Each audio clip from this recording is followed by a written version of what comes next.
Pregame.com. Pregame.tv, a great last game to break down. We got the Clippers going to altitude with attitude. At Denver should be a real good game. And VR, exciting NBA. Clippers, Blake Griffin, does that guy do more commercials than anybody else? Yeah, ain't that him and Peyton Manning. And Peyton Manning's commercials are kind of boring. But I got to tell you, the Blake Griffin commercials, I personally find... Enjoy them. I do. The guy, I think he spends more time making commercials than shooting free throws. But let's go ahead and take a preliminary look at this one. Let me ask you, the Denver Nuggets, playing great, bench is playing great. Are they a paper tiger? They get into the playoffs, and they're going to be in trouble? No, because if they could get a home, they're not going to, obviously, they're not going to surpass to where the road's going to travel through Denver.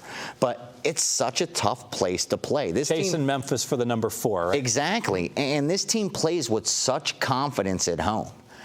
And they're for real there. They're deep. The style that they play suits them perfectly. I think the best acquisition they made was grabbing Iguodala from the Sixers. When you see him and Lawson, that's probably one of the best combinations to run the court that I've seen in a long time. Sure. And they're going to be a handful for anybody because they are so deep. And they're just going to keep throwing bodies at you. And they're going to run you, and they're going to run you, and they're going to run. You know what you're going to get with them. And yet, teams haven't been able to really outscore them and figure them out, especially at home where they've only lost 3 games. Well, Atlanta figured it out. They're getting pounded at not to win the game, but I think they said enough of this, chest. Yeah. Let's walk it up. That's right. Run the shot clock. We don't care if we lose by 20. You know what? Because we can only lose 1 game in Denver, but we try running up and down, get gassed. We might wind up losing the next game because of that. I think this may almost become a throwaway game for a lot of teams. I talk about a lot of live wagering, and I love betting Denver in fourth quarters when they're up 15 because it makes sense what they do. It's like, even I heard this on the PR announcer before the game starts. They say, attention, ladies and gentlemen, be precautionary that because we are in altitude, be sure to drink extra fluids as a precautionary measure against becoming dehydrated and becoming sick. And it's like, it's just a little reminder to the other players, there's no air up here, right? No, and that's why. I mean, it's one of those spot places where you see it year in and year out. I mean, it's going to continue to be a tough place to play. But this year, this team really has a good product. I mean, that's the key. You couple that with a home court advantage. If they could play just a little bit better defensively, the thing is, when you run the ball like that and you put up as many points as they do, 3rd in the NBA in points scored, you're also going to give up baskets. But what I look at is, how do they do in field goal percentage allowed? And they're actually 12th. Defensively in field goal percentage allowed. And so this team could play defense. They're just going to give up a lot of points because of the style of basketball they play. And really all that matters when they measure defense is how many points are given up per possession. Exactly. Not how many points are you give up total. Exactly. Sure. And I think that's what's misleading, that you see, and they look like they give up so many points, they don't have a good defense. But I don't think that's the case. I think their defense is probably above average. Not even mediocre. I think they're above average, and they're good rebounding team, top 15, top 13 in the league defensively. So I'm high on Denver. I really am. Yeah, what I really like, too, is when I can get a Denver team that's on a homestand, and in this case, they do play in Sacramento 2 days before, but they're home the game before. So it's not like they're on a road trip for 7 days, losing the altitude acclimation, coming back in and playing their first game without having a home game before that. And give me a team that's coming in, having played the night before, and it just seems like it's almost like the opposing coaches, they're savvy in the NBA. They know it's a long season.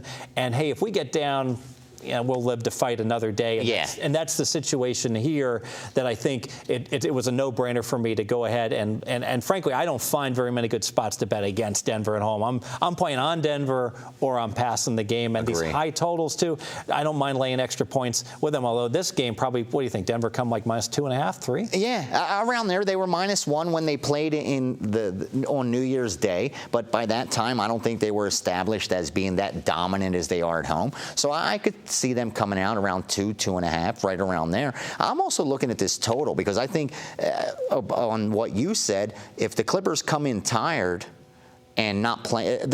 Everyone thinks of the Clippers as being an offensive team, but it's defense that really gets it done for them. They're 6th in field goal percentage allowed, 4th in points allowed. They play good defense.